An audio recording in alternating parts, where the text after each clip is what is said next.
نذكركم بأننا سوف نقدم برنامج أحداث العالم في أسبوع في 7:30 من مساء هذا اليوم. أما الآن فأذكر حضراتكم بفقرات برنامجنا للمساء والسهرة. بعد هذا الاستعراض نرفع لكم أذان العصر في مكة المكرمة، وفي 53 إعادة لأسئلة مسابقة فوازير الأطفال لشهر رمضان المبارك. في 45 الانتقال إلى مدينة الملك فهد الرياضية بالطائف لنقل مباراة كرة القدم التي ستقام بين منتخبنا الوطني ومنتخب قطر الشقيق لتحديد المركزين الثالث والرابع ضمن مباريات بطولة كأس العرب الأولى. بعد نقل المباراة وفي 36 مطالعة الصحف. في 46 المسلسل المدبلج حياة البراري. في 7:15 الانتقال إلى المسجد النبوي الشريف بالمدينة المنورة لنقل أذان وصلاة المغرب. في 7:30 برنامج أحداث العالم في أسبوع، يليه برنامج العلم والإيمان. في 8:38 الانتقال إلى المسجد الحرام بمكة المكرمة لنقل أذان وصلاة العشاء. يلي الانتقال عرض سريع لبقية برامج السهرة، ثم الانتقال إلى مدينة الطائف وذلك في 9:04 لنقل مباراة كرة القدم التي ستقام بين منتخب العراق ومنتخب البحرين لتحديد المركز الأول ضمن مباريات كأس العرب. في تمام 10 نشرة الأخبار المصورة الثانية، فالشوط الثاني من المباراة النهائية على كأس العرب ومراسم حفل اختتام بطولة كأس العرب وتسليم الكأس والميداليات للفرق الفائزة. يلي ذلك استعراض لبرامج الغد، ثم المسلسل اليومية الجديدة سر الغريبة في حلقتها الأولى.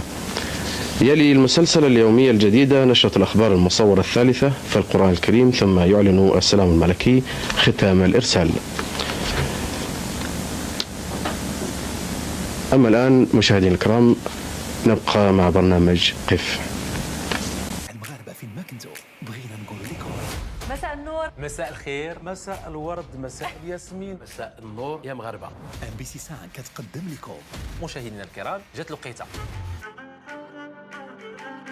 برنامج جديد دائما غادي يكون منكم وليكم، وسيرتو يدخل كاع قلوب مغاربه.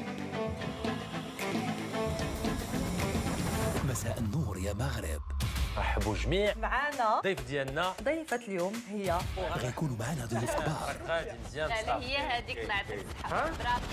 وكتار، وغنعيشوا معاهم لحظات جميلة من قاع الخابية. Montrez-moi quand vous dites. هادشي كله على قناتكم الأحلى والأروع والأجمل والأمتع والأفضل MBC 5. مساء النور يا مغرب من الاثنين حتى الجمعة 7 مساء على MBC 5.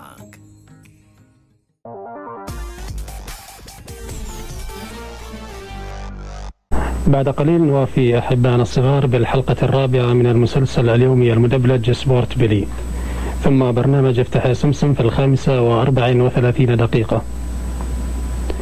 في 6:05 نوافيكم بجولة جديدة في مطالعة الصحف الصادرة صباح هذا اليوم، ثم برنامج التفسير الميسر في 6:03. في 7:03 ننتقل بحضراتكم إلى المسجد الحرام في مكة المكرمة لننقل لكم أذان وصلاة المغرب حيا على الهواء. البرنامج الأسبوعي منكم وإليكم في تمام الساعة 7 إن شاء الله، ثم برنامج النور والأمل في 7:30. في تمام الساعة 8 برنامج القرآن والسنة وحقائق العلم. في 8:15 ننتقل بحضراتكم إلى المسجد النبوي الشريف في المدينة المنورة لننقل لكم أذان وصلاة العشاء من هناك. في 9:03 برنامج مجالس الإيمان، وفي 9:30 كالمعتاد نوافيكم بنشرة الأخبار المصورة الأولى. في 10:15 المسلسل اليومي الطاحونة في حلقته 9، ثم عرض لبرامجنا ليوم غد الخميس. في 11 إلا ثلثا وفيكم بالبرنامج الأسبوعي كل جديد. وفي 11:35 دقيقة نقدم لحضراتكم المباراة التي ستقام مساء هذا اليوم بين فريقي ليفربول ومانشستر يونايتد، وذلك في نصف نهائي كأس الاتحاد الإنجليزي. بعد هذه المباراة نختم برامجنا بتلاوة مباركة من آيات الله البينات يعلن بعدها السلام الملكي ختام برامجنا لهذه الفترة. أيها السادة، أحلى أمان الخير والسعادة أتمناها لكم مع برامجنا. شكرا لحسن متابعتكم. الآن إلى الفقرة التالية.